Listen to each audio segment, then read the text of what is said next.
Principal স্যারের কাছে গিয়েছিলাম, বলছি স্যারকে যে স্যার আমাদের কিছু কমানোর জন্য। স্যার বলতেছে যে কিছু তোমাদের কমানো হবে না।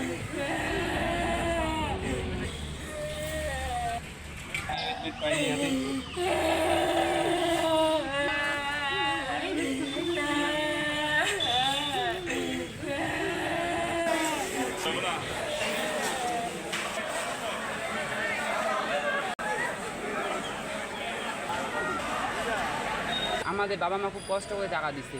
ডিগ্রি কলেজে আসছি, আসার পর ডিগ্রি কলেজে ফর্ম ফিল আপের কাগজপত্র যখন আমাদের জমা হয়, তখন আমাদের প্রিন্সিপাল স্যারের কাছে গিয়েছি, আমরা বলছি স্যারকে যে স্যার আমাদের ফর্ম ফিল আপে কিছুটা কমানোর জন্য।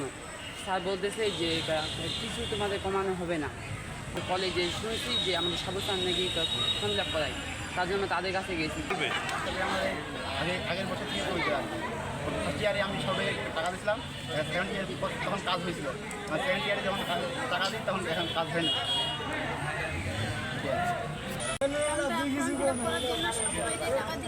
আমাদের ফর্ম ফিল আপ হয় না, আজকে আমরা পরীক্ষা দিতে পারলাম। কলেজ থেকে আমাদের লিঙ্ক দিছে,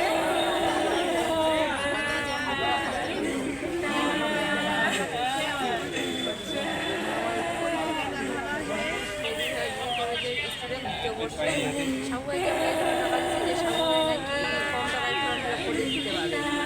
আমরা হচ্ছে যে আমাদের চাহিদা করে দিতে পারবে, সেজন্য সবাইকে টাকা দিছি। এরপরে দেখতেছি আমাদের আর ফর্ম ফিল আপ করে দেন নাই, সব টাকা আত্মসাৎ করে দিয়েছে। আমরা আশা করছি প্রথম বর্ষ ভালো করে দিচ্ছে, দ্বিতীয় বর্ষ আমাদেরকে ফর্ম ফিল আপ করা কি, আমরা তো গরিব মানুষ, আমাদের কাছে তো অত টাকা পয়সা না, আমাদের বাবা মার টাকা পয়সা জোগাতে একটু সময় লাগে। সবাই তো কলেজেই থাকে, তো কলেজেই কাজ করে, ওটা কলেজেরই একজন। কর্তৃপক্ষ দেখভাল এবং এদের দূরদৃষ্টি অভাবের জন্য এই ধরনের ঘটনা ঘটছে। এরা যদি A to Z পর্যন্ত সব জিনিস নখদর উপরে রাখে, তাহলে কিন্তু সব কিছু সুষ্ঠু পরিকল্পনা সম্ভব। এবং এর দায়ভার কে নিবে আমরা সেভাবে বলতে পারবো না। তবে প্রশাসনকে এই বিষয়গুলোকে সঠিকভাবে তদন্ত করা উচিত। তদন্ত হোক এবং বিচার হোক, এবং এই স্টাফের সাথে যারা যারা জড়িত আছে তাদের সবাইকে একসাথে নিয়ে আসে, তাদের সুষ্ঠু একটা বিচার হোক। এটা তো আমাদের জানার বিষয় না। ও যে এভাবে কাজটা করছে সেটা আমাদের অজান্তে সব কিছু করছে। আর সব কিছু আমি আহ্বায়ক, আমার কাছে যে সব কিছু নখদর্পণে থাকবে, কে কোথায় কী করলো না করলো সেটা তো আমার বিষয় না।